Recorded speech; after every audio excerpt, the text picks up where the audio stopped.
The British Queen has expressed concern at the prospect of a breakup of the United Kingdom, according to the Sunday Times newspaper.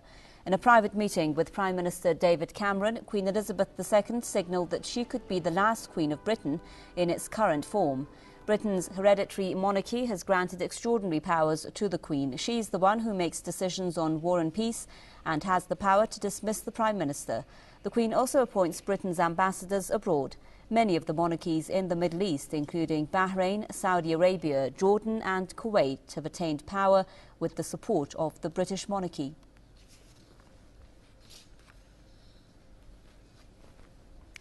Charlie Veitch is an activist joining us now live from London on the line to share his thoughts with us on this piece of news. Charlie, thanks for joining us. When the Queen of England is quoted as saying she's concerned about a UK breakup, what is she referring to?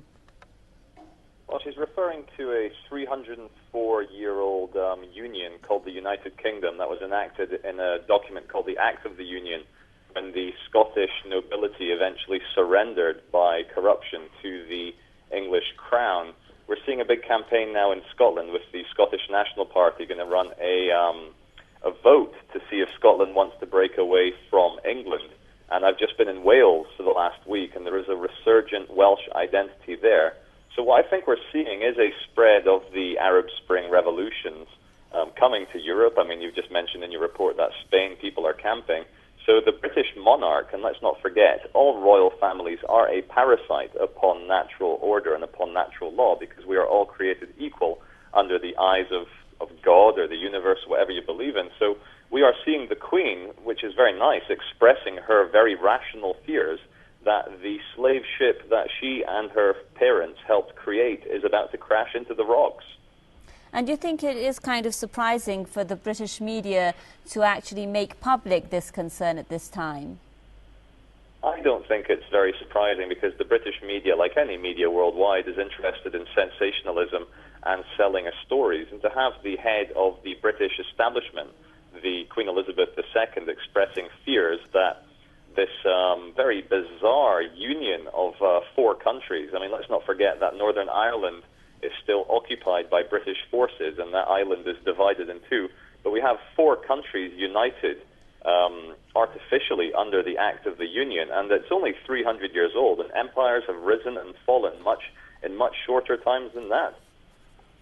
Yeah, and Charlie, as a last point on this, do you think, I mean, how likely do you think this scenario is when we are speaking of a breakup? Is the possibility more likely now for Scotland in light of that election victory for the SNP, which has been promoting some kind of a division? I think it is very likely. Maybe not in the next 2 years, maybe not in the next 5 years, but I would say definitely within our lifetimes we will see the artificial United Kingdom broken up into smaller, more tribal lands, as they were 305 years ago, before the Act of the Union. So would you think if that is even put to a referendum, that the British people would vote for it, that the people in Scotland would vote for it? I don't know if they would vote for it, because what we have in Britain with the very advanced media is we have the manufacturing of consent of the public.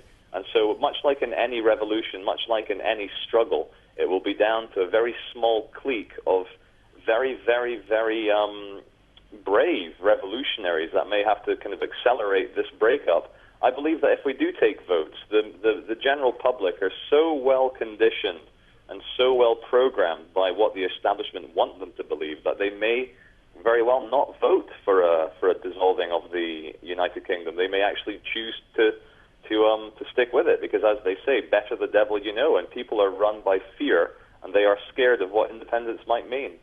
Yeah, and just because you brought that up, it does raise the question of, do you think if there will be, as you say, likely division and breakup in the UK, would be because of people wanting to get out of the authority of the Queen to feel that independence, and if the monarchy does play an important role here in that likelihood? Yes, I think people want to not only escape the clutches of a ridiculous parasite monarchy, they also want to escape the clutches of the European Union, the International Monetary Fund, the World Bank, the Zionist-controlled influence in many of the banking interests in Britain and around Europe. And the Queen, in a way, she is a ridiculous figurehead of an old world order. And as many people such as George Bush Sr. and Gordon Brown have been talking about a new world order, many people such as myself and everyone that I interact with, we want to make sure that the new world does not have these old elitist establishment controls that we saw in the past. So to answer your question, yes, we would very much like to live without a ridiculous Queen ruling us as British subjects. All right, thanks very much, Charlie Veitch, a political activist joining us there on the line from London with his comments.